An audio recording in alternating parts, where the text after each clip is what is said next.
les aurores boréales. On a tous en tête cette image, hein, ces immenses vagues vertes qui dansent dans le ciel. Sauf que, depuis quelque temps, le ciel nous offre un spectacle un peu différent et surtout beaucoup plus rose. Alors, qu'est-ce qui se passe exactement là-haut? Le vert, c'est vraiment la couleur iconique des aurores, celle qu'on voit partout, sur toutes les cartes postales de Laponie. C'est notre image de référence, quoi. Mais bon, ça, c'était peut-être avant. Et si on se disait que le vert était peut-être un peu démodé? Que la nouvelle couleur tendance dans le ciel nocturne, eh bien c'est le rose. La vraie question, c'est pourquoi le ciel se met-il soudainement à rougir comme ça? Allez, on va décortiquer ce mystère ensemble. D'abord, un petit rappel rapide. Une aurore, c'est quoi au juste? Imaginez un gigantesque néon naturel. Des particules super énergétiques, qui viennent du Soleil, viennent percuter les gaz de notre atmosphère. Et paf, ça s'allume, ça crée de la lumière. Et la clé pour comprendre la couleur, mais vraiment toute la clé, c'est l'altitude. C'est aussi simple que ça. Il faut voir notre atmosphère comme un gâteau à plusieurs couches, un millefeuille, avec des gaz différents à chaque étage. La couleur de l'aurore va dépendre de l'étage qui se fait frapper par les particules solaires. Et voilà la recette cosmique. Tout en haut, quand on excite l'oxygène, on obtient du rouge. Juste en dessous, entre 100 et 300 km, ce même oxygène nous donne le fameux vert qu'on connaît par cœur. Mais ce qui nous intéresse aujourd'hui, c'est l'étage du dessous, aux alentours de 100 km d'altitude. Là, les particules sont assez puissantes pour percuter l'azote.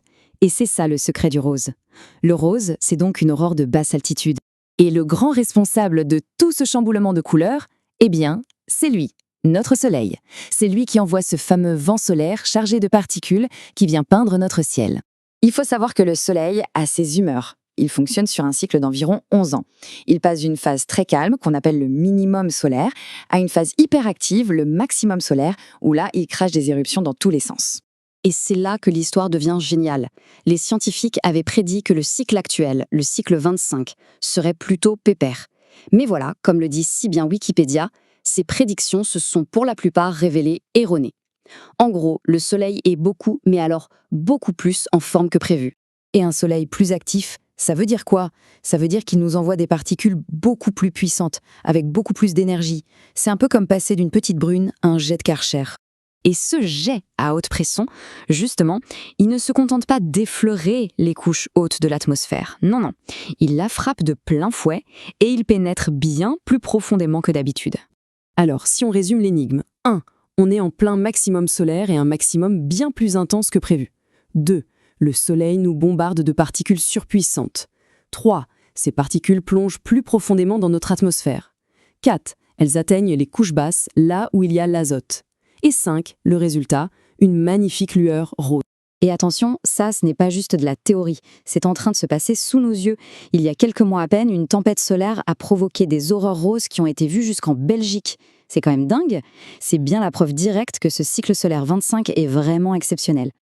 Et le meilleur dans tout ça, c'est que le spectacle ne fait que commencer.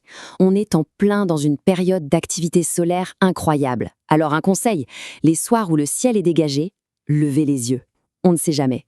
Alors que notre Soleil continue de déjouer tous les pronostics, quelle sera sa prochaine surprise? Une chose est sûre, le ciel n'a pas fini de nous émerveiller.